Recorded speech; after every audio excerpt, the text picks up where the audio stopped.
To access all audiobook recordings without ad interruptions, please visit the links below. Thank you for your support. Blood Lies by Grover Furr. Chapter 6. The Azovchina or Great Terror and the Polish Operation. What really happened? Snyder's fourth chapter relies upon a completely falsified account of this important topic. Quote, "And the course of the Great Terror certainly confirmed Stalin's position of power. Having called a halt to the mass operations in November 1938, Stalin once again replaced his NKVD chief. Lavrentiy Beria succeeded Yezhov, who was later executed. The same fate awaited many of the highest officers of the NKVD, blamed for these supposed excesses, which were in fact the substance of Stalin's policy." End quote. 107 to 108. Snyder is wrong. We know now from primary source evidence that Yezhov acted directly against Stalin's, the Soviet leadership's, policy, i.e., intentions. This information was available when Snyder was writing his book. Either he was ignorant of this research and evidence, or he knew about it but suppressed any discussion of it from his book. If the former, Snyder is incompetent and had no business writing about the subject at all. If the latter, he has deliberately deceived his readers.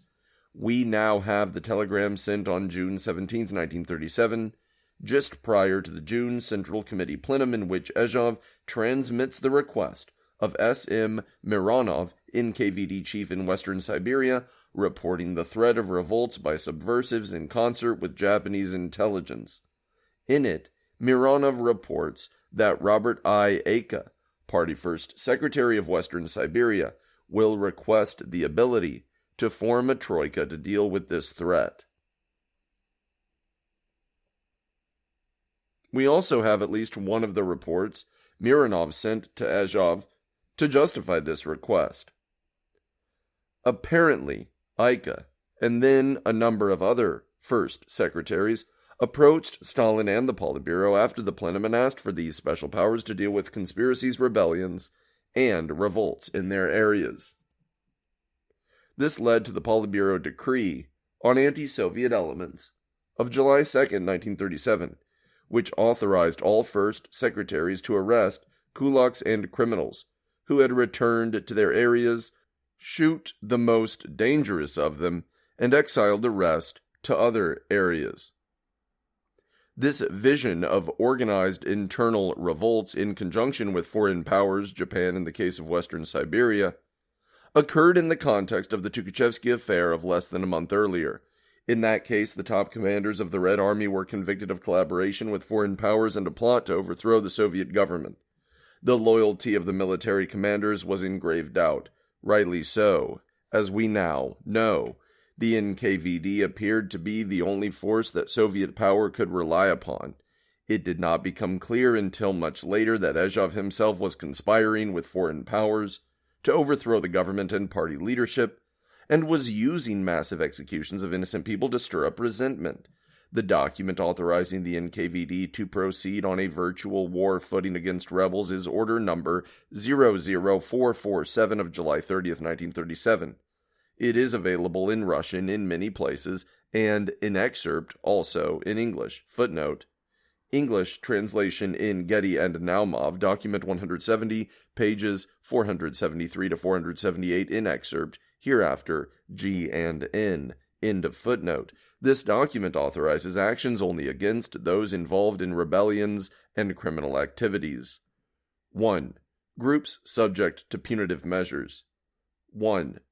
Former kulaks who have returned home after having served their sentences and who continue to carry out active anti-Soviet sabotage. 2. Former kulaks who have escaped from camps or from labor settlements, as well as kulaks who have been in hiding from dekulakization, who carry out anti-Soviet activities.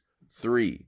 Former kulaks and socially dangerous elements who were members of insurrectionary, fascist, terroristic, and bandit formations, who have served their sentences and who have been in hiding from punishment or who have escaped from places of confinement and renewed their anti-Soviet criminal activities. 4. Members of anti-Soviet parties, SRs, Georgian Mensheviks, Dashniks, Musavadists, Ilhadists, etc., former whites, gendarmes, bureaucrats, members of punitive expeditions, bandits, gang abettors, transferees, re-immigrés who are in hiding from punishment, who have escaped from places of confinement, and who continue to carry out active anti-Soviet activities. 5. Persons unmasked by investigators and whose evidence is verified by materials obtained by investigative agencies and who are the most hostile and active members of Cossack White Guard insurrectionary organizations slated for liquidation and fascist, terroristic, and espionage, saboteur, counter-revolutionary formations. In addition, punitive measures are to be taken against elements of this category who are kept at the present under guard, whose cases have been fully investigated but not yet considered by the judicial organs. 6. The most active anti-Soviet elements from former kulaks, members of punitive expeditions, bandits, whites, sectarian activists, church officials, and others who are presently held in prisons, camps, labor, settlements, and colonies, and who continue to carry out in those places their active anti-Soviet sabotage. 7. Criminals, bandits, robbers, recidivist thieves, professional contraband but not yet considered by the judicial organs. 8. Criminal elements in camps and labor settlements who are carrying out criminal activities in them. 9. All of the groups enumerated above to be found at present in the countryside, i.e. in kolkhozy, sovkhozy, on agricultural enterprises, as well as in the city, i.e. at industrial and trade enterprises, in transport, in Soviet institutions, and in construction, are subject to punitive measures. GNN 474 to 475. For the next year or more, Stalin was flooded with reports of conspiracies and revolts from all over the USSR. A large number of these have been published in Russian. Undoubtedly, a great many more remain unpublished in former Soviet archives throughout the former Soviet Union. According to Kaustov, a very anti-Stalin researcher and one of the compilers of several of these invaluable document collections, Stalin believed these reports. Quote, and the most frightening thing was that Stalin made his decisions on the basis of confessions that were the result of the inventions of certain employees of the organs of state security. Stalin's reactions attest to the fact that he took these confessions completely seriously. End quote.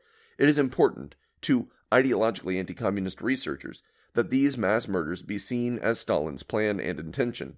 Kostov is honest enough to admit that the evidence does not bear this out. Some, and no doubt many, of the confessional and investigative documents Azov sent on to Stalin and the Soviet leadership must have been falsifications, but in reality, Kaustov has no idea which were fabrications and which were not. What is important here is that Kaustov admits the existence of a major conspiracy by Azov and concedes that Stalin was deceived by him. Azov admits as much in the confessions of his that we now have. Kaustov admits that Stalin acted in good faith on the basis of evidence presented to him by Azov, much of which must have been false.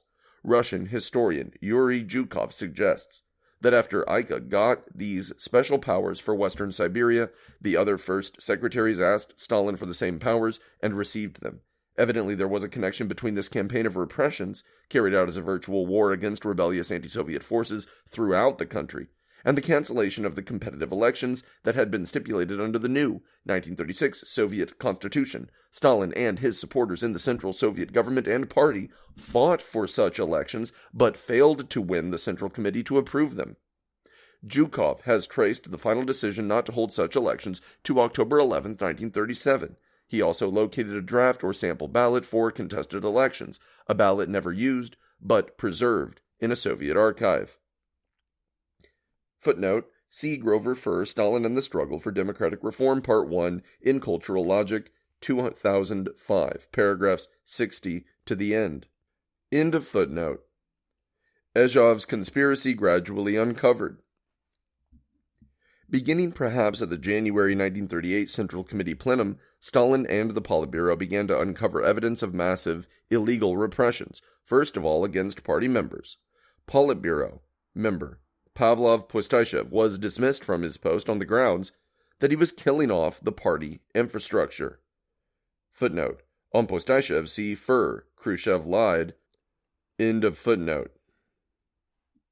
From what we can tell from the documents now published, the suspicions continued to grow in the Politburo that massive unauthorized repressions were going on. In August 1938, Azov's second-in-command, Mikhail Vernadsky, was replaced by Lavrentiy Beria. Evidently, Beria was chosen as a reliable person to keep watch over Azov, as Azov himself later stated.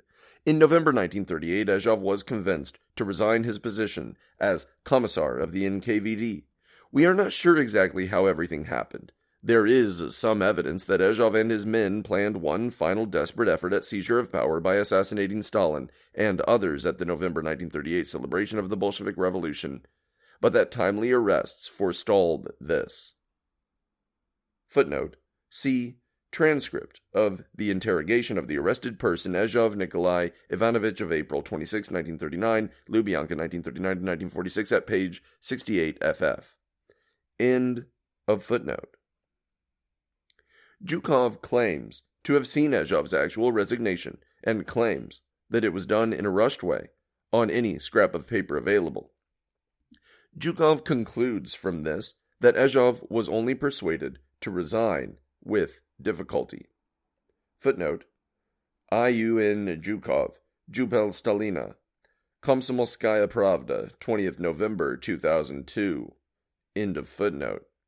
As soon as Azov resigned to be replaced by Beria, orders were given to immediately stop all the repressions, to repeal all the NKVD operational orders that enabled them to stop the work of the troikas, and to re-emphasize the need for oversight by the prosecutor's office of all cases of arrest. This document is available in English. Footnote, Getty and Naumov, document 190, pages 532 to 537, end of footnote. After this, there began a flood of reports to Beria and the Central Party leadership concerning massive illegitimate repressions and shootings on the part of local NKVD groups. We have many of these documents now, and no doubt there are many more of them. The Central Party leadership began to investigate. On January 29, 1939, Beria, Andreev, and Malenkov signed a report about the massive abuses during Azov's tenure. It begins as follows, quote, "We consider it essential to report to you the following conclusions about the situation of cases in the NKVD, USSR. 1. During the period of time that Comrade Azov headed the Narkomnuvdel, People's Commissariat of Internal Affairs, the NKVD, of the USSR, right up until the moment he left the duties of People's Commissar, a majority of the leading positions in the NKVD USSR and in the organs under its supervision, the NKVD's Union and Autonomous Republics, the UNKVDs of the Krais and Oblasts, have been occupied by enemies of the people, conspirators, and spies. 2. Enemies of the people who penetrated the organs of the NKVD have consciously distorted the punitive policy of Soviet power, have carried out massive unfounded arrests of completely innocent persons, while at the same time covering up real enemies of the people. 3. The methods of conducting investigations have been perverted in the most brutal manner. They had recourse to beatings of prisoners on a massive level in order to force them into false confessions and admissions. The quantity of admissions that each investigator was supposed to obtain from prisoners in the course of 24 hours has been decided upon in advance. In addition, the quotas have often reached several dozen admissions. Investigators have widely made use of the practice of fully informing one another concerning the content of the confessions they obtained. This gave the investigators the ability, during interrogators of their prisoners, to suggest to them by one means or another facts, circumstances, and names of persons about whom confessions had earlier been given by other prisoners. As a result, this kind of investigation very often led to organized false slanders against persons who were completely innocent. In order to obtain a greater number of admissions, a number of organs of the NKVD had recourse to direct provocation. They convinced prisoners to give confessions about supposed espionage work for foreign intelligence services by explaining that these kinds of fabricated confessions were needed by the party and government in order to discredit foreign states. They also promised the prisoners that they would be liberated after they gave such admissions. The leadership of the NKVD, in the person of Comrade Azov, not only did not put a stop to this kind of arbitrariness and extremism in arrests and in the conduct of investigations, but sometimes itself abetted it. The slightest attempts by Chekist party members to oppose this arbitrariness were stifled. Comrade Ezhov concealed in every way from the Central Committee of the ACPB the situation of the work in the NKVD organs, besides that he hid from the CCACPB materials that comprised leading NKVD workers. In addition, we believe it essential to note that all the above disgraceful actions, distortions, and excesses in the matter of arrests and the conduct of investigation were carried out with the sanction and knowledge of the organs of the Procuracy of the USSR, Comrades Vyshinsky and Rodzinsky. Assistant Procurer of the USSR, Rodzinsky, has been especially zealous in this matter. Rodzinsky's practice of work raises serious doubts about this political honesty and reliability." End quote. The report continues in this vein. Reports and investigations of the NKVD abuses continued rapidly. In April, Mikhail Frenovsky, Ezhov's Zam, or Deputy Commissar, and Ezhov himself were arrested. They immediately began to confess. All the confessions published so far are now available online in both the Russian original and in English translation. These confessions revealed the broad outlines of Ezhov's conspiracy against and deception of the Soviet leadership and of Stalin. During the next few years, up to the beginning of the war, further investigations and prosecutions of guilty NKVD men proceeded. Over 100,000 persons were released from camps and prisons after reviews of their cases. Footnote. Onkton and Rodzinsky of the Memorial Society, both highly anti-communist and anti-Stalin researchers, estimate about 110,000 persons formerly accused of counter-revolutionary crimes were freed during 1939 as a result of Beria's investigation of NKVD crimes under Ezhov. End of footnote. The Polish operation. The Polish operation of the NKVD was enabled by NKVD Order Number 00485 of August 11, 1937. It has been published many times in Russian and is also online. We have now made it available in English translation for the first time. The following are the major scholarly works on the Polish operation. The second and fourth are cited by Snyder. James Morris, The Polish Terror, Spy Mania, and Ethnic Cleansing in the Great Terror, Europe-Asia Studies 56, 5, July 2004, pages 751 to 766. A. I. Juryanov, in A.P. Lipadov and I.O. Shayatonov, editors Polyaki e Ruski, Moscow, Indrik, 2000, 199 to 207. A. I.E. Juryanov, in Masovi Repressi, Protiv Polyakov, Memorial Society. This is a brief summary of Guryanov's longer article above. N. V. Petrov and A. B. Rodzinsky, in A. I. E. Juryanov, editors Repressi Protiv, Moscow, Zavinia, 1997, pages 22 to 43. All these studies agree in the following conclusions. The Polish operation was aimed at Polish spies only, not at Poles as such. This can, of course, be seen from the text of Operational Order Number 00485 itself. Quote, "The intention of the regime was not to terrorize or murder minority populations." Morris, 759. It, NKVD Order Number 00485, the Polish Operation Order, did not concern Poles as such, but Polish spies, Petrov and Rodzinsky. End quote. Quote, "Least of all was the massive nature of the repression along Polish lines the result of some kind of personal hatred by Stalin of Poles. It was not a matter of Poles as such, but of Poland. Their nationality was not a criterion of criminal guilt. To equate the concept of Poles and Polish operation would be a mistake.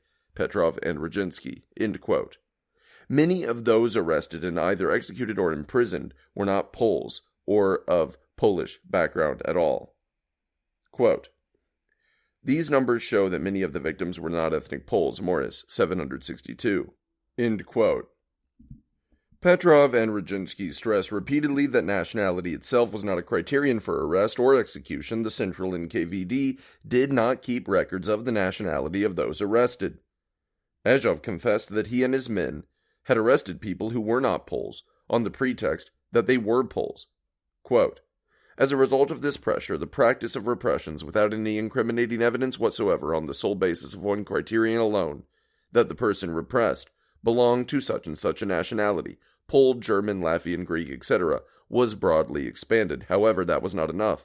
The practice of including Russians, Ukrainians, Belarusians et al. In the category of Poles, Finns, Germans et al. Became a rather mass phenomenon, especially in certain oblasts. Of those who especially distinguished themselves in this manner were the People's Commissars of Internal Affairs, such republics as the Ukraine, Belarusia, Turkmenia, and the heads of the UNKVDs of such oblasts as the Sverdlovsk, Leningrad, and Moscow. For example, Dmitriev, former head of the NKVD of the Sverdlovsk Oblast, included a great many Ukrainians, Belarusians, and even Russians under the category of repressed Polish refugees. In any case, for every arrested Pole, there were no fewer than 10 Russians, Ukrainians, and Belarusians. There were many cases in which Russians, Ukrainians, and Belarusians generally were made into Poles with falsified documents. The practice in Leningrad was the same. Instead of Finns, Zhukovsky arrested many native inhabitants of the USSR, Karelinians, and transformed them into Finns. Uspensky, under the pretense of their being Poles, arrested many Ukrainian uniates, that is, selected them not on the basis of national origin, but according to their religion. I could multiply many times examples of this kind. They are characteristic for the majority of oblasts. End quote. Ezhov interrogation of August 4th. Emphasis added. This was published for the first time in Nikita Petrov, Mark Jansen, Stalinsky, Pitomets. There were few guidelines from Stalin and the Politburo, if indeed there were any at all. The whole operation was run by Ezhov and his men, who themselves gave little specific guidance to the local NKVD men, Petrov and Rodzinsky. Through neglect of his responsibilities, Soviet prosecutor Vyshinsky was partly responsible for the fact that Ezhov and his men were able to get away with these immense crimes. In his 1939 confessions, Ezhov claimed that the prosecutor's office failed to conduct the oversight it was supposed to, and Ezhov and his men could shoot and imprison people with virtually no hindrance from Vyshinsky's office. This passage from Ezhov's interrogation of August 4th, 1939 illustrates this negligence of Vyshinsky's office. Question: confess in what manner you managed to deceive the organs of prosecutorial oversight in implementing this clear, obvious, and criminal practice of repression. Answer: I can't say that we had any special thought-out plan to consciously deceive the organs of the procuracy. The procurators of the oblasts, Christs, and republics, and also the procuracy of the USSR, could not have been aware of such a blatant criminal practice of mass provocational arrests and falsification of investigative facts, since they bore responsibility together with the NKVD for the review of such cases. This inactivity of prosecutorial supervision can only be explained by the fact that in charge of the procuracy in many oblasts, krays, and republics were members of various anti-Soviet organizations, who often practiced even more widespread provocational repressions among the population. Another group of the prosecutors, those who were not involved in participation in anti-Soviet groupings, simply feared to argue with the heads of the UNKVDs on these questions, all the more so, since they did not have any directives on these matters from the center, where all the falsified investigative reports that had been mechanically signed by themselves, i.e., the prosecutors, went through without any kind of restraint or remarks. Question: you were talking about the local organs of the procuracy, but didn't they see these criminal machinations in the procuracy of the USSR? Answer: the procuracy of the USSR could not, of course, have failed to notice all these perversions. I explained the behavior of the procuracy of the USSR, and in particular of prosecutor of the USSR Vyshinsky, by that same fear of quarreling with the NKVD and by the desire to prove themselves no less revolutionary in the sense of conducting mass repressions. I have come to this conclusion also because Vyshinsky often spoke to me personally about the tens of thousands of complaints coming into the procuracy and to which he was paying no attention. Likewise, during the whole period of the conduct of the operations, I do not recall a single instance of a protest by Vyshinsky concerning the mass operations, while there were instances when he insisted on more severe sentences in relation to some persons or other. This is the only way I can explain the virtual absence of any prosecutorial supervision at all during the mass operations and the absence of any protests from them to the government against the acts of the NKVD. I repeat, we, the conspirators, and specifically I myself, did not have any kind of thought-out plans. The first document, issued after Azov had been induced to resign from office, stressed the lack of prosecutorial oversight. In 1939, Vyshinsky was replaced as prosecutor. It seems likely that this was because he had failed to do his duty during the Azovchina. The notion that the Azovchina and the Polish operation of which it was a part were undertaken to forestall a potential fifth column is false.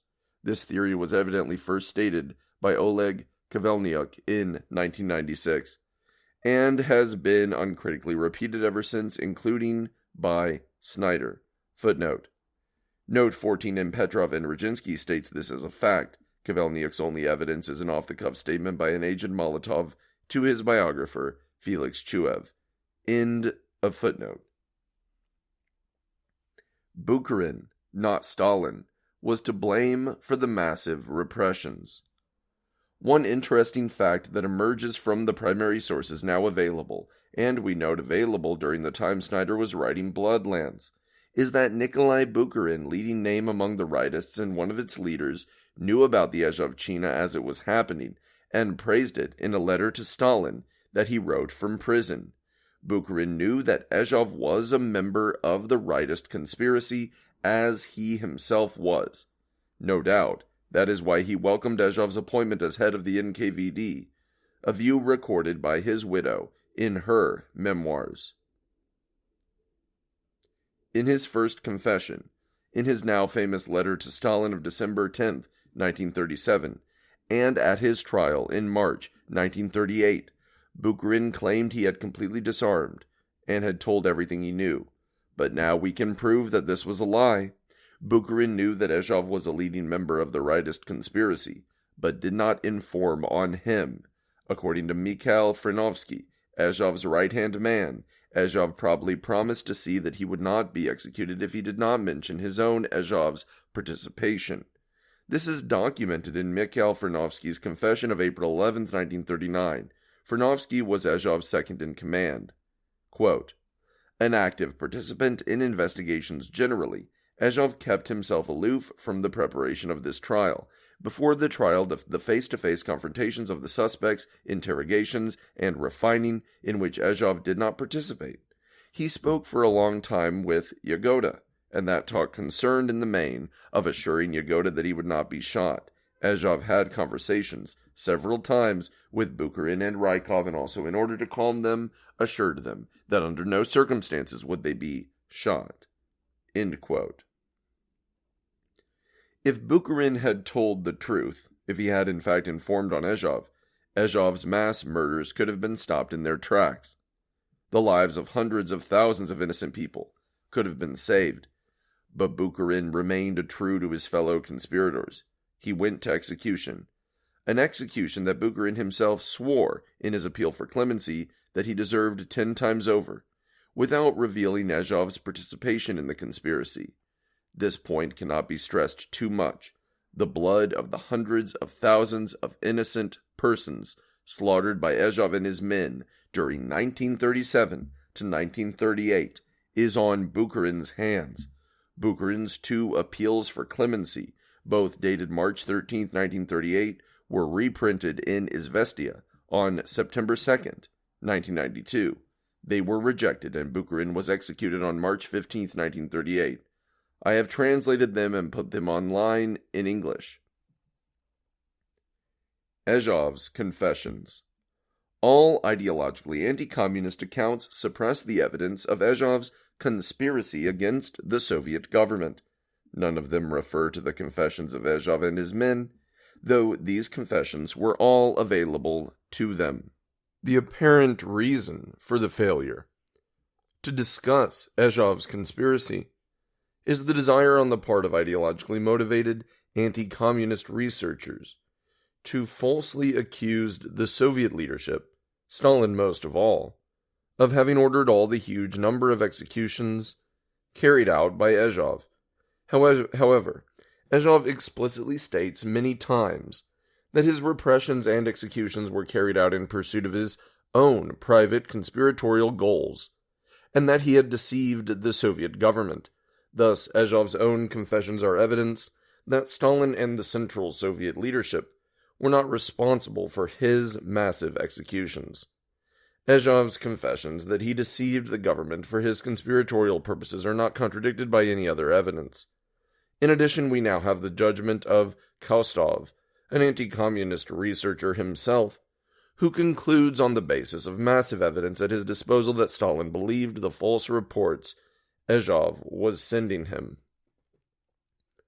Thus, the only conclusion supported by the evidence contradicts the anti-Stalin ideological claims of these anti-communist researchers. It is important to them that Stalin and the Soviet leadership be guilty of mass murders. By omitting evidence that tends to disprove this conclusion, Azhov's confessions, their assertions may be accepted by their readers. All of the confessions of Azhov's that the Russian government has seen fit to make public to date, plus one of Azhov's zam, or deputy commissar, Mikhail Frenovsky, are available online in both Russian and English. In his confession of August 4th, 1939, Azhov specifically states that he deceived the Soviet government about the extent and nature of espionage. Question: did you succeed in obtaining a government decision to prolong the mass operations? Answer: yes. We did obtain the decision of the government to prolong the mass operation and to increase the number of those to be repressed. Question: what did you do? Deceive the government? Answer: it was unquestionably essential for us to prolong the mass operation and increase the number of persons repressed. However, it was necessary to extend the time period for these measures and to set up a real and accurate account, so that once we had prepared ourselves, we could strike our blow directly on the most dangerous part, the organizational leadership of the counter-revolutionary elements.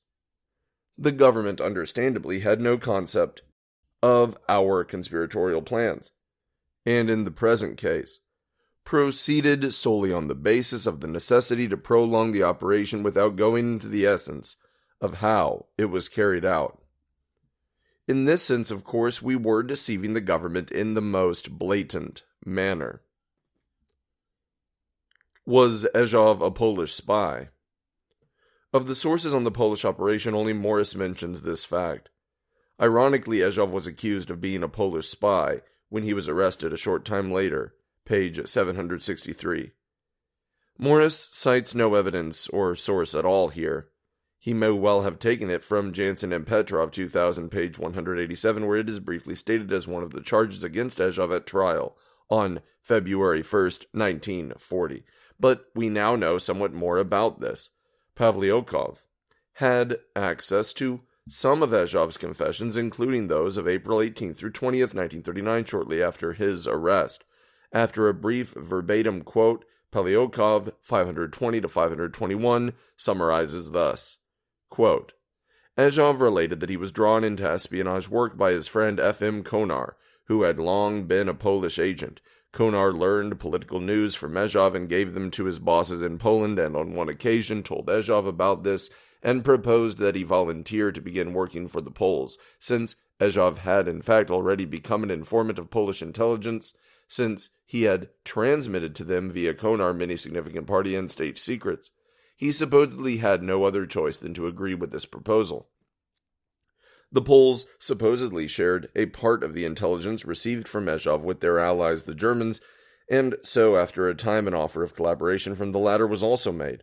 According to Azhov, Marshal A.I. Egorov, the first assistant commissar for defense, acted as the middleman between Azhov and the Germans. He met with Azhov in the summer of 1937 and told him that he knew about the latter's ties with the Poles, that he himself was a German spy, who on orders from the German authorities had organized a group of conspirators in the Red Army, and that he had been given a directive to establish close working contact between his group and Azhov.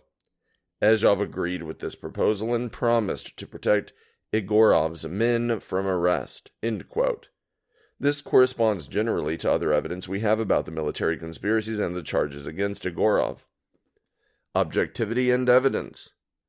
I agree with historian Jeffrey Roberts when he says, quote, in the last 15 years or so, An enormous amount of new material on Stalin has become available from Russian archives. I should make clear that as a historian I have a strong orientation to telling the truth about the past, no matter how uncomfortable or unpalatable the conclusions may be. I don't think there is a dilemma. You just tell the truth as you see it. End quote. Footnote. Stalin's Wars, February 12, 2007. End of footnote.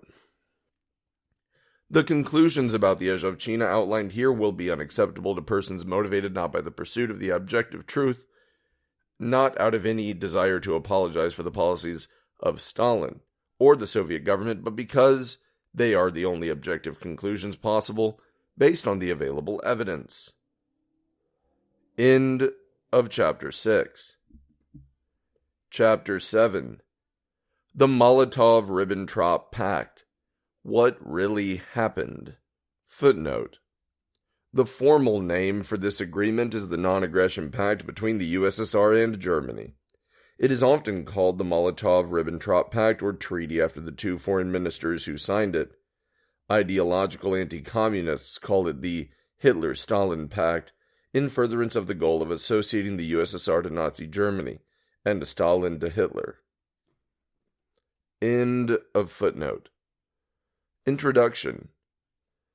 Did the Soviet Union invade Poland on September 17, 1939? Why ask? We all know this invasion occurred. You can look it up. Almost all contemporary authoritative accounts agree that this historical event happened. Here is how Snyder puts the matter in an article in the New York Review of Books, April 30th, 2009, page 17. Because the film, although not the book, footnote, Defiance, end of footnote, begins with the German invasion of the Soviet Union in 1941, rather than the joint German-Soviet invasion and division of Poland in 1939, the Soviet state had just months earlier been an ally of Nazi Germany. The Public Broadcasting System's documentary, Behind Closed Doors, 2009, describes the invasion as an unproblematic fact. After invading Poland in September 1939, the Nazis and the Soviets divided the country, as they had agreed to do in the Molotov-Ribbentrop Pact. The Wikipedia article, Soviet Invasion of Poland, undoubtedly composed by Polish nationalists like virtually all Wikipedia material on Poland and the USSR. On 17 September, the Red Army invaded Poland from the east. The Soviet Union did not invade Poland in September 1939. The truth is that the USSR did not invade Poland in September 1939. However, so completely has this non-event passed into historiography as true, that I have yet to find a recent history book from the West that actually gets this correct. And of course, the USSR had never been an ally of Nazi Germany. The Molotov-Ribbentrop Pact, henceforth MR Pact, was a non-aggression pact, not an alliance of any kind. The claim that the USSR and Hitler's Germany were allies is simply stated over and over again, but is never backed up with any evidence. The present chapter and the one preceding it present a great deal of evidence in support of this statement. There is a great deal more evidence to support what I say, much more than I can present here, and no doubt much more that I have not yet identified or located. Furthermore, at the time it was widely acknowledged that no such invasion occurred. The Soviet Union and Hitler's Germany were never allies.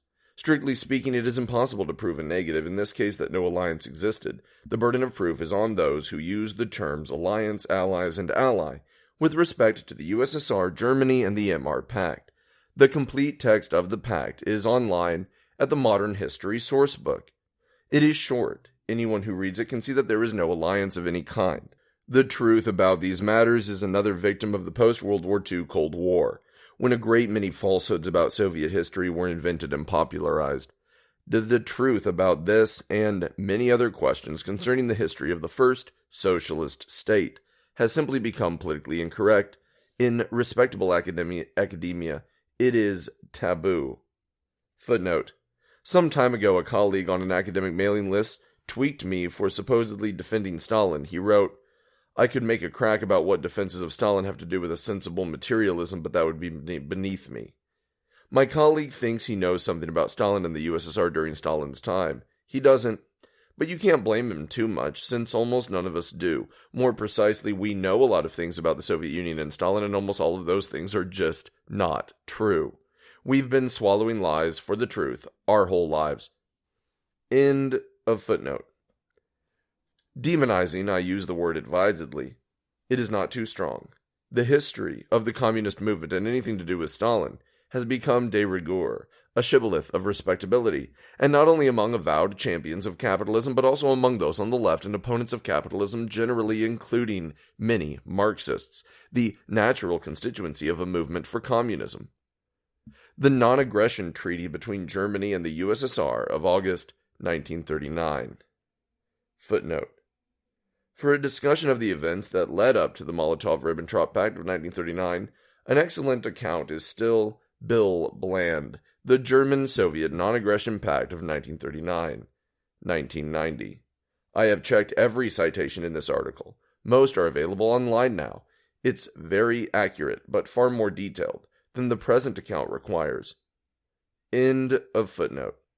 Before examining the question of the invasion that did not take place, the reader needs to become familiar with some misconceptions about the non-aggression treaty and why they are false. These, too, are based on anti-communist propaganda that is widely, if naively, believed. The most common and most false of these is stated above in the PBS series Behind Closed Doors, quote, "The Nazis and the Soviets divided the country as they had agreed to do in the Molotov-Ribbentrop Pact," end quote. That is completely false, as any reading of the text of the MR Pact itself will reveal. The secret protocols to the MR Pact did not plan any partition of Poland. Up to at least September 7th, Hitler was considering making peace with Poland if Poland sued for peace. General Franz Halder, chief of the General Staff of the Army, wrote in his war diary, quote, 7th of September, 1939. The High Command with the Furr. Second half of the day, 7th September. 3 different ways the situation may develop. 1. The Poles offer to begin negotiations. He, Hitler, is ready for negotiations on the following conditions. Poland must break with England and France. A part of Poland will be preserved and recognized. The regions from the Narów to Warsaw to Poland, the industrial region to us, Krakow to Poland, the northern region of the Beskidzów Mountains to us, the provinces of the western Ukraine independent. End quote. So, on September 7th, Hitler was considering independence for western Ukraine, even though, according to the secret protocol of the Molotov-Ribbentrop Pact, the western Ukraine lay within the Soviet sphere of influence. This shows that the secret protocol about spheres of influence was not about the partition of Poland. Hitler was prepared to negotiate over the western Ukraine with the Poles, not with the Soviets. The western Ukraine lay entirely within the Soviet sphere of influence, as defined by the secret protocol of the MR Pact. As late as September 7th, Hitler was planning to preserve a shrunken Polish state. In his entries for September 9th and September 10th, Halder repeats that the Germans are discussing the formation of an independent state in the western Ukraine. This is further evidence that the secret protocols of the MR Pact did not concern any partition of Poland. Quote, September 9th. Bring to the attention of the Supreme Command, B. The independence of the western Ukraine. September 10th. Warlimont, A. A call to the western Ukraine is imminent. End quote. Colonel Walter Warlimont was the deputy head of operations at the German High Command. A note in the annotated text of Halder's diary reads, quote, that is, for the setting up of an independent state out of Polish Ukraine, end quote. Under September 11th, Halder noted that, quote, the flight of active Polish soldiers equals combat troops into Romania has begun, end quote. On September 12th, Halder noted talks between the High Command and the Führer, and said, quote, the Russian apparently does not want to come in. The Russian believes it is possible that Poland wants to conclude a peace with Germany. End quote. This is further proof that the Germans had no agreement with the USSR to partition Poland.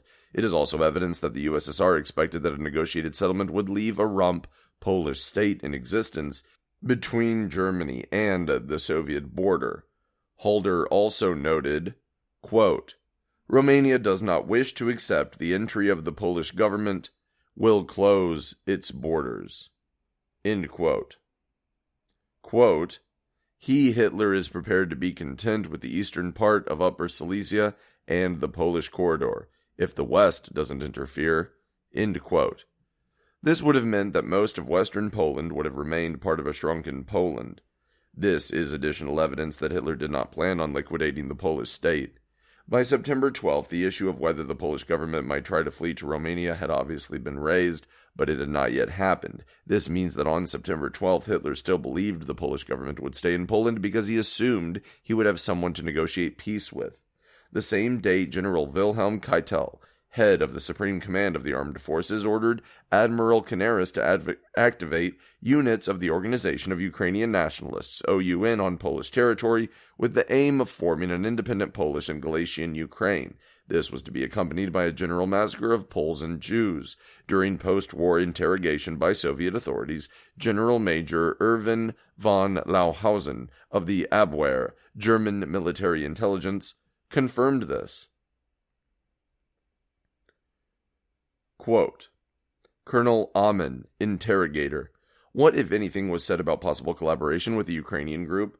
Lauhausen, yes, and it was given by the then Chief of Staff of the Supreme Command of the Wehrmacht, General Field Marshal Keitel, as the transmission of a straight line, which he had evidently received from Ribbentrop, because he had announced it in connection with the political project of Reich's Foreign Minister Ribbentrop. Canaris was assigned to bring about an insurgency in the Galician Ukraine, which should have as its goal the extermination of Jews and Poles. According to the entries in Canaris' diary, this meeting took place on September 12, 1939. The purpose of this command, or the statement that came from Ribbentrop, was passed by Keitel and Canaris, and was in a short conversation again assigned by Ribbentrop to Canaris, was as follows: the organizations of National Ukrainian, i.e. the Organization of Ukrainian Nationalists, with which the office, Ausland Abwehr, was collaborating in a military sense, that is, in the sense of military operations, should produce an insurgency in Poland. In Poland, with the Ukrainians, the insurgency should have the purpose of exterminating Poles and Jews, that is, in particular, the elements or circles that were repeatedly the subjects of these meetings. End quote. The Soviets wanted to protect the USSR and therefore to preserve independent Poland. It is conventionally stated as fact that the MR Pact was an agreement to partition Poland, divide it up. This is completely false. I've prepared a page with much fuller evidence. No doubt a big reason for this falsehood is the inconvenient fact that Britain and France did sign a non-aggression pact with Hitler that partitioned another state, Czechoslovakia. That was the Munich Agreement of September 30th, 1938. Poland also took part in the partition of Czechoslovakia. Poland seized a part of the Techen area of Czechoslovakia, even though only a minority of the population was Polish. This invasion and occupation was not part of the Munich Agreement, but neither France nor Britain did anything about it. Therefore, they consented to it. Later, in March 1939, Hitler seized the remaining part of Czechoslovakia. This had not been foreseen in the Munich Agreement either. Once again, Britain, France, and Poland did nothing about it. So the anti-communist allies, Britain, France, and Poland, really did participate in the partitioning of a powerless state. Perhaps this may explain, at least in part, why the anti-communist position today is that the USSR did likewise. But whatever the reason, it is a lie. The Soviet Union signed the non-aggression pact with Germany not to partition Poland, like the Allies had partitioned Czechoslovakia, but in order to defend the USSR. The treaty included a line of Soviet interest within Poland beyond which German troops could not remain in the event that Germany routed the Polish army in a war. The point here was that if the Polish army were beaten, it and the Polish government could retreat behind the line of Soviet interest and so find shelter, since Hitler had agreed not to remain further into Poland than that line. From there they could make peace with Germany. The Polish state would still exist. The Soviets, Stalin, to use a crude synecdoche, a part that stands for the whole, did not do this out of any love for a ferociously anti-communist and anti-Soviet Poland that was rapidly becoming fascist. The Soviets wanted a Polish government, any Polish government, as a buffer between the USSR and the Nazi armies. The betrayal by the Polish government of its own people frustrated this plan. In the event that, as all military experts expected, its army was smashed by the German army, the Polish government had two alternatives. It could stay inside the country, moving its capital to the east away from the advancing German army into the Soviet sphere of influence. From there, it could have sued for peace, or the Polish government could have fled to either France or England, allied countries that were at war with Germany. But the Polish government did neither. Instead, the Polish government and general staff fled into neighboring Romania. Romania was neutral in the war.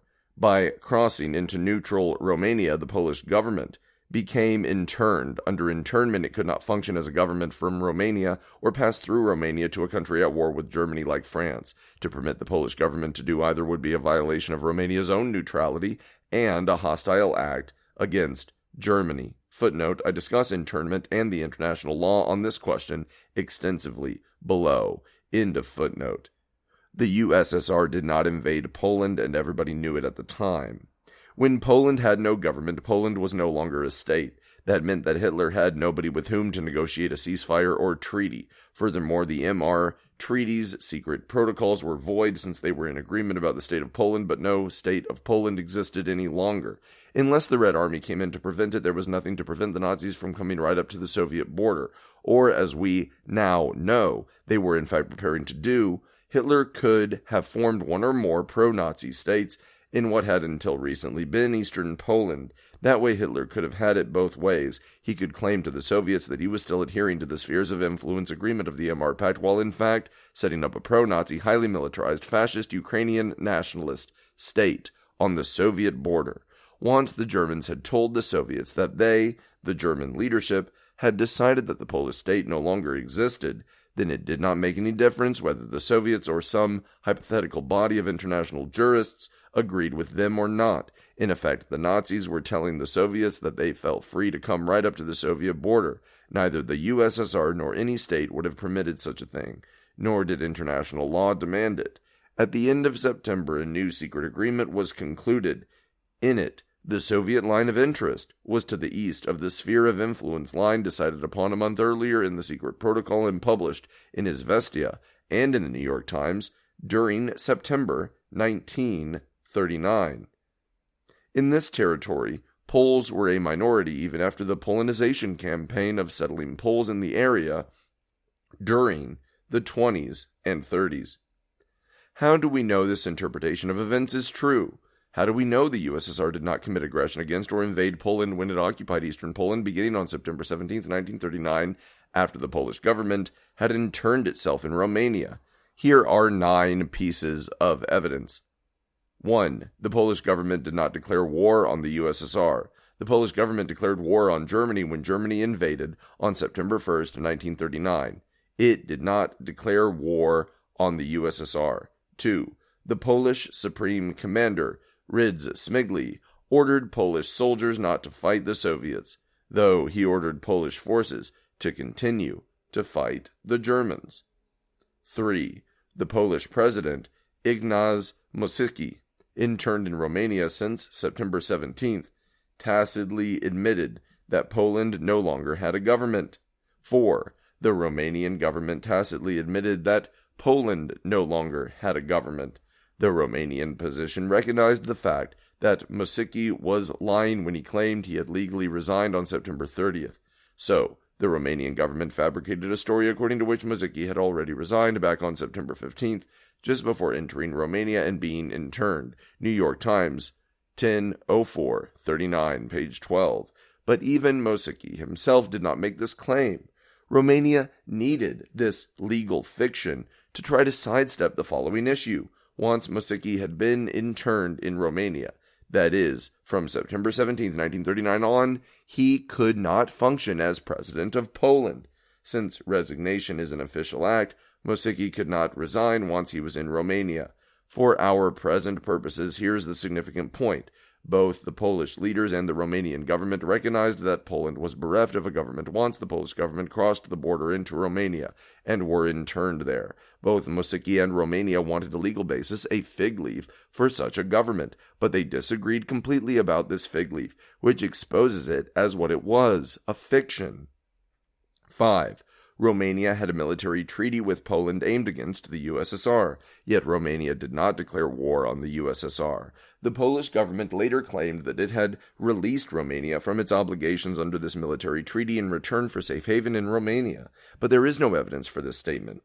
It is highly unlikely that Romania would have ever promised safe haven for Poland, since that would have been an act of hostility against Nazi Germany.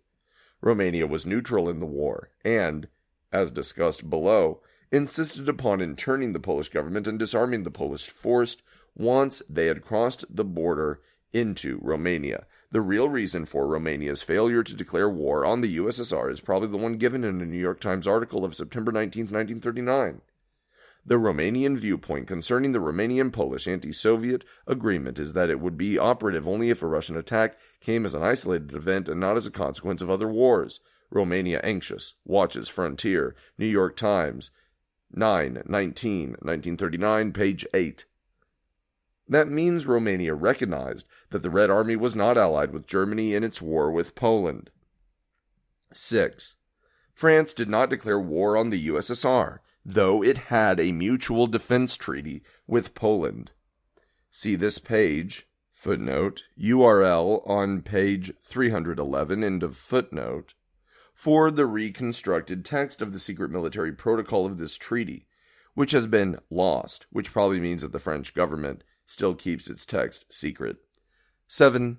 England never demanded that the USSR withdraw its troops from western Belarusia and western Ukraine, the parts of the former Polish state occupied by the Red Army after September 17, 1939. On the contrary, the British government concluded that these territories should not be a part of a future Polish state. Even the Polish government in exile agreed. 8. The League of Nations did not determine the USSR had invaded a member state. Article 16 of the League of Nations Covenant required members to take trade and economic sanctions against any member who resorted to war, but no country took any sanctions against the USSR. No country broke diplomatic relations with the USSR over this action. However, when the USSR attacked Finland in 1939, the League did vote to expel the USSR, and several countries broke diplomatic relations with it. This very different response tells us that the League viewed the Soviet action in the case of Poland as qualitatively different, as not a resort to war. 9. All countries accepted the USSR's declaration of neutrality. All, including the belligerent Polish allies, France and England, agreed that the USSR was not a belligerent power, was not participating in war. In effect, they accepted the USSR's claim that it was neutral in the conflict. Here is President Franklin Roosevelt's Proclamation 2374 on neutrality, November 4th, 1939. Quote, "A state of war unhappily exists between Germany and France, Poland and the United Kingdom, India, Australia, Canada, New Zealand, and the Union of South Africa." End quote. FDR's statement on combat areas of November 4th, 1939 defines, quote, "belligerent ports, British, French, and German in Europe or Africa," end quote. The Soviet Union is not listed among the belligerent states. That means the United States government did not consider the USSR to be at war with Poland. For more detail on the Soviet Union's claim of neutrality, see the texts reproduced here. Footnote, URL on page 313, end of footnote. Naturally, a country cannot invade another country and yet credibly claim that it is neutral with respect to the war involving that country. But no country, not the United States or Britain or France or any other country in the world, declared the USSR a belligerent. Even the Polish government in exile at first in Paris did not declare war on the Soviet Union. In 1958, UCLA professor George Ginsburg published an article examining the Soviet Union's claim of neutrality in the German-Polish War. With reference to international law and the statements of the parties at the time, Ginbergs concluded that the USSR was indeed neutral and that this neutrality was internationally recognized. Quote, in spite of the doubtful legality of its action, the Soviet government succeeded in not losing its status as a neutral. Even after the invasion of eastern Poland by the Red Army, the USSR continued to be treated as a neutral, both by the belligerents and by third parties. No municipal neutrality laws were applied to the Soviet-Polish hostilities. The major reason for the Narkomindels' success lies, of course, in the political decision of France and Great Britain, who found it politically expedient to challenge the Soviet action. Questions of law apart, Soviet neutrality was confirmed, simply because the belligerents thought it impractical to question it. It emerges quite clearly that the main preoccupation of the Soviets was to act so as not to jeopardize Soviet neutrality, or in Molotov's words, to act so as not to injure our cause and promote unity among our opponents. Thus, the march of the Red Army was held up until Warsaw had fallen, until the military disintegration of Poland was far advanced, and its total collapse was clearly imminent.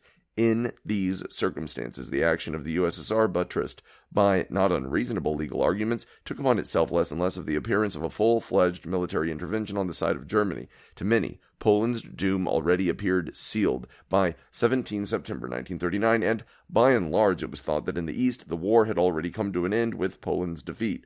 For all these various reasons, the Soviet move did not assume the proportions of a flagrant violation of its duties as a neutral, and the USSR succeeded in maintaining the legal status quo. From 1939 to 1941, it seems to have been in the interests of the USSR to pursue a more or less scrupulous policy of neutrality, and to have this policy recognized by the world at large, de jure and de facto. End quote. Footnote. The Soviet Union as a neutral, 1939 to 1941, Soviet Studies 10, 1, July, 1958, pages 12 through 35 at page 25, 25 through 26, and 33. End of footnote. The collapse of the Polish state. By September 17, 1939, when Soviet troops crossed the border, the Polish government had ceased to function. The fact that Poland no longer had a government meant that Poland was no longer a state. On September 17th, when Molotov met with Polish ambassador to the USSR, Grabowski, the latter told Molotov that he did not know where his government was, but had been informed that he should contact it through Bucharest. The last elements of the Polish government crossed the border into Romania and so into internment during the day of September 17th, according to a United Press dispatch published on page 4 of the New York Times on September 18th, with a dateline of Cernăuți, Romania. Without a government, Poland, as a state, had ceased to exist under international law. This fact is denied, more often simply ignored, by Polish nationalists, for whom it is highly inconvenient, and by anti-communists generally. We take a closer look at this issue in the next section below, but a moment's reflection will reveal the logic of this position. With no government, the Polish government was interned in Romania and had not appointed a successor before interning itself. There was no Polish body to claim sovereignty over those parts of Poland not yet occupied by Germany, no one to negotiate with, no body to which the police, local governments, and the military were responsible. Polish ambassadors to foreign countries no longer represented their government because there was no government. See the page, Polish State Collapsed, cited in a previous footnote, and especially the New York Times article of October 2nd, 1939, quoted there. Germany no longer recognized the existence of the state of Poland. By September 15th, German Foreign Minister Joachim von Ribbentrop was writing to Friedrich Werner von der Schulenburg, German ambassador to Moscow, that if the USSR did not enter eastern Poland militarily, there would be a political vacuum in which new states might form. Quote, also, the question is disposed of in case a Russian intervention did not take place of whether in the area lying to the east of the German zone of influence a political vacuum might not occur, since we on our part have no intention of undertaking any political or administrative activities in these areas, apart from what is made necessary by military operations. Without such an intervention on the part of the Soviet government, there might be the possibility of the construction of new states there. End quote. Ribbentrop no longer referred to Poland only to the area lying to the east of the German zone of influence. This shows that he considered that the Polish government was no longer functioning and so no longer had sovereignty even in the east, where there were no German forces and where the Soviets had not yet entered. Schulenburg reported this to Molotov and summarized Molotov's reply to Ribbentrop the next day, September 16th, quote, Molotov added that he would present my communication to his government, but he believed that a joint communique was no longer needed. The Soviet government intended to motivate its procedure as follows. The Polish state had collapsed and no longer existed. Therefore, all agreements concluded with Poland were void. Third powers, i.e., Germany, might try to profit by the chaos which had arisen. End quote. So even if the USSR had disagreed with the Germans and had held to the position that a Polish state still existed, the Soviets would have to deal with the fact that Germany no longer did. Germany considered that a Polish state no longer existed. Therefore, the secret protocol about spheres of influence agreed upon in the secret protocol to the MR Pact a few weeks earlier was no longer in effect. Germany felt it was now free either to occupy what had been Eastern Poland right up to the Soviet border, or, as we now know Hitler was planning, to form one or more pro-Nazi anti-Soviet puppet states there. The USSR simply could not permit either of these outcomes. German General Kurt von Tippelskirch, in his Geschichte des Zweiten Weltkrieges, Bonn, 1954, wrote, quote, When the Polish government realized that the end was near on September, it fled from Warsaw to Lublin. From there it left on September 9th for Kremenetz and on September 13th for Zalchniki, a town right on the Romanian border. The people and the army, which at that time was still involved in furious fighting, were cast to the whim of fate. End quote. The question of the state in international law. Every definition of the state recognizes the necessity of a government or organized political authority. Once the Polish government crossed the border into Romania, it was no longer a government. Even the Polish officials of the day recognized this by trying to create the impression that the government had never been interned, since it had been handed over to somebody else before crossing into Romania. See the discussion concerning Mosicki and his desire to resign on September 29, 1939, also cited above. Everybody, Poles included, recognized that by interning itself in Romania, the Polish government had created a situation whereby Poland was no longer a state. This is not just a reasonable interpretation, not just one logical deduction among several possible deductions. It was virtually everybody's interpretation at the time. Every major power, plus the former Polish Prime Minister himself, shared it. Once this problem is squarely faced, everything else flows from it. The secret protocol to the MR Pact was no longer valid, in that it was about spheres of influence in the state of Poland. By September 15th at the latest, Germany had taken the position that Poland no longer existed as a state. We have discussed this further at this page. Footnote, see the URL on page 318, end of footnote. Once Poland ceased to exist as a state, this secret protocol did not apply any longer. If they wanted to, the Germans could march right up to the Soviet frontier, or, and this is what Hitler was in fact going to do if the Soviet Union did not send in troops, they could facilitate the creation of puppet states like a pro-Nazi Ukrainian nationalist state. In any case, once Hitler had taken the position that Poland no longer existed as a state and therefore that the Molotov-Ribbentrop Pact's agreement on spheres of influence in the state of Poland was no longer valid, the Soviet Union had only two choices. It could send the Red Army into western Ukraine and western Belarusia to establish sovereignty there, or it could stand passively by and watch Hitler send the Nazi army right up to the Soviet border. Since the Polish state had ceased to exist, the Soviet-Polish non-aggression pact was no longer in effect. The Red Army could cross the border without invading or committing aggression against Poland. By sending its troops across the border, the USSR was claiming sovereignty, so no one else could do so, e.g. a pro-Nazi Ukrainian nationalist state or Nazi Germany itself. Legitimacy flows from the state, and there was no longer any Polish state.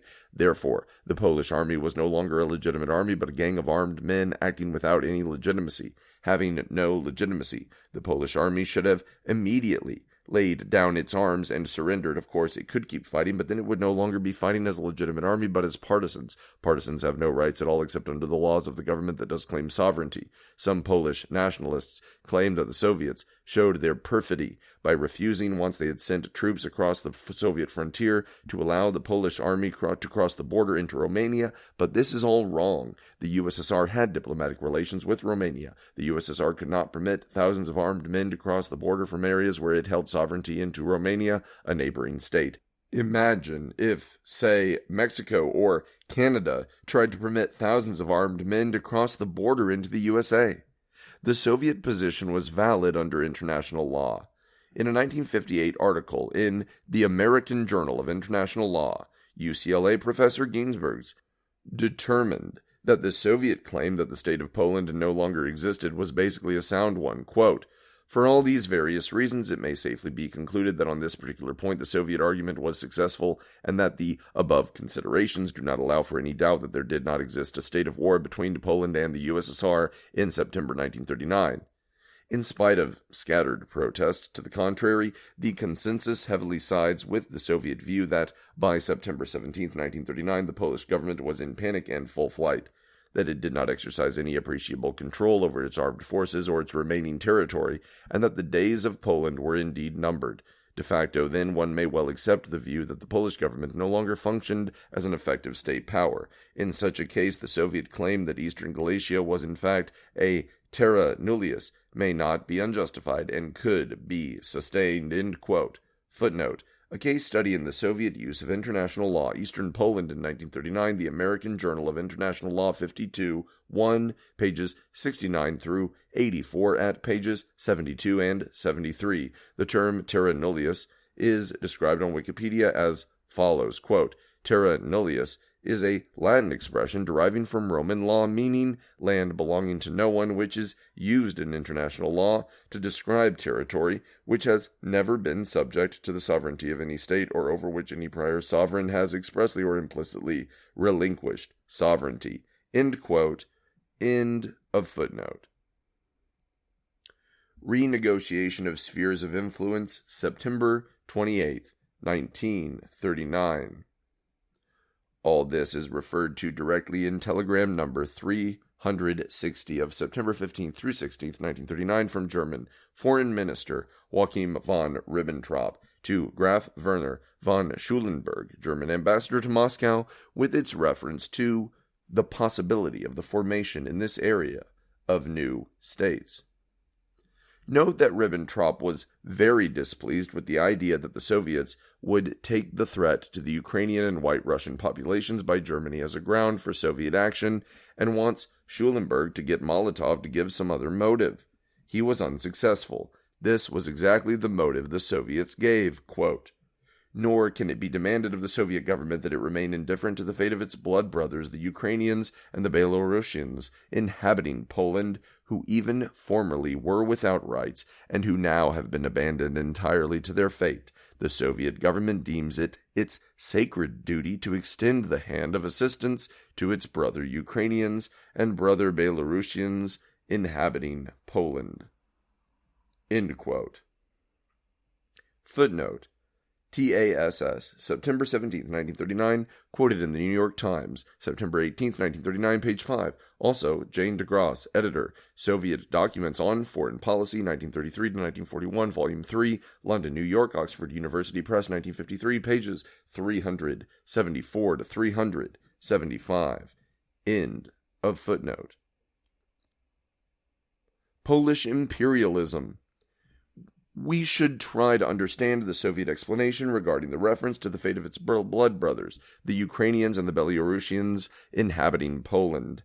At the Treaty of Riga, signed in March 1929, the Russian Republic, the Soviet Union, was not officially formed until 1924, exhausted by the Civil War and foreign intervention, agreed to give half of Belarusia and Ukraine to the Polish imperialists in return for a desperately needed peace. We use the words Polish imperialists advisedly because Poles, native speakers of the Polish language, were in the minority in western Belarusia and western Ukraine, the areas that passed to Poland in this treaty. The Polish regime then encouraged ethnic Poles to populate these areas, to Polonize them, make them more Polish. The Polish government put all kinds of restrictions on the use of the Belarusian and Ukrainian languages, up till the beginning of 1939 when Hitler decided to turn against Poland before making war on the USSR. The Polish government was maneuvering to join Nazi Germany in a war on the USSR in order to seize more territory. As late as January 26, 1939, Polish Foreign Minister Beck was discussing this with Nazi Foreign Minister Joachim von Ribbentrop in Warsaw. Ribbentrop wrote, quote, 2. I then spoke to M. Beck once more about the policy to be pursued by Poland and Germany towards the Soviet Union, and in this connection also spoke about the question of the Greater Ukraine and again proposed Polish-German collaboration in this field. M. Beck made no secret of the fact that Poland had aspirations directed toward the Soviet Ukraine and a connection with the Black Sea. End quote. Footnote.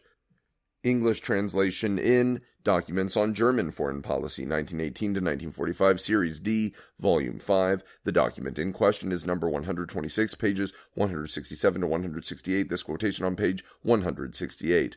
End of footnote. Polish Foreign Minister Beck was telling Ribbentrop that Poland would like to seize all of the Ukraine from the USSR, for that was the only way Poland could have had a connection with the Black Sea. In occupying western Belarusia and western Ukraine, the USSR was reuniting Belarusians and Ukrainians east and west. This is what the Soviets meant by the claim that they were liberating these areas. The word liberation is conventionally used when an occupying imperialist power withdraws. That is what happened here.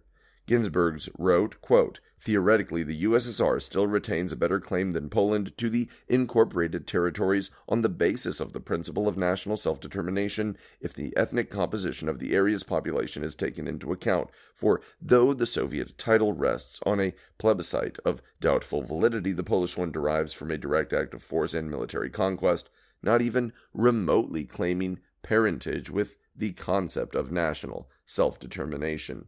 Footnote, Ginsburg's case study, page 80, end of quote. End of footnote. The Polish government in exile. At the beginning of October 1939, the British and French governments recognized a Polish government in exile in France. Later it moved to England. This was an act of hostility against Germany, of course, but the UK and France were already at war with Germany. The US government wasn't sure what to do. After a time, it took the position of refusing to recognize the conquest of Poland, but treated the Polish government in exile in Paris in an equivocal manner. The USSR could not recognize it for a number of reasons. Recognizing it would be incompatible with the neutrality of the USSR in the war. It would be an act of hostility against Germany, with which the USSR had a non-aggression pact and a desire to avoid war. The USSR did recognize it in July 1941 after the Nazi invasion. The Polish government in exile could not exercise sovereignty anywhere. Most important, if the USSR were to recognize the Polish government in exile, the USSR would have had to retreat back to its pre-September 1939 borders, because the Polish government in exile would never recognize the Soviet occupation of western Belarusia and western Ukraine. Then, Germany would have simply marched up to the Soviet frontier. To permit that would have been a crime against the Soviet people, as well as against all residents of these areas, including Poles, because they would have been abandoned to Hitler, and, as the British and French soon agreed, a blow against them and a big boost to Hitler as well. The Polish government was uniquely irresponsible.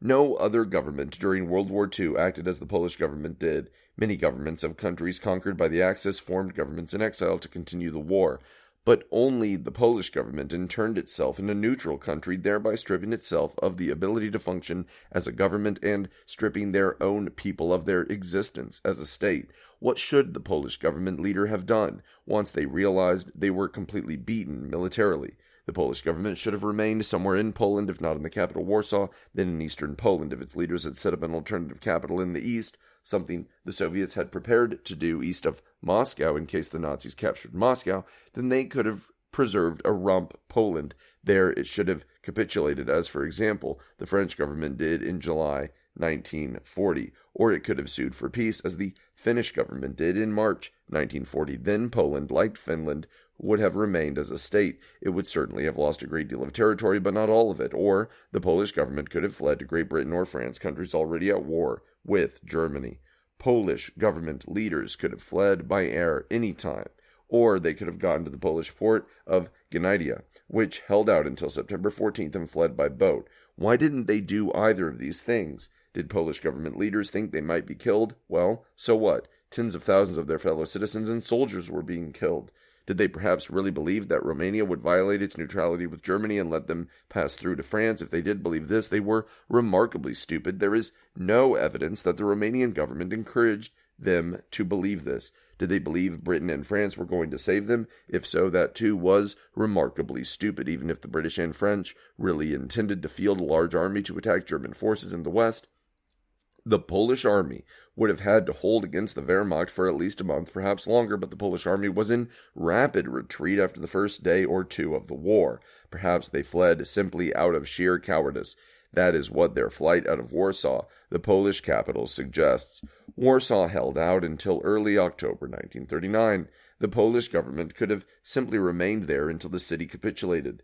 Everything that happened afterwards was a result of the Polish government being interned in Romania. Here is how the world might have been different if a rump Poland had remained after surrender to Hitler. A rump Poland might finally have agreed to make a mutual defense pact that included the USSR, that would have restarted collective security, the anti-Nazi alliance between the Western Allies and the USSR that the Soviets sought but UK and French leaders rejected, that would have greatly weakened Hitler, probably prevented much of the Jewish Holocaust, certainly prevented the conquest of French Belgium and the rest of Europe, certainly prevented the deaths of many millions of Soviet citizens. Poland could have emerged from World War II as an independent state, perhaps a neutral one, like Finland, Sweden, or Austria. All this and more, if only the Polish government had remained in their country at least long enough to surrender, as every other government did. End of chapter 7.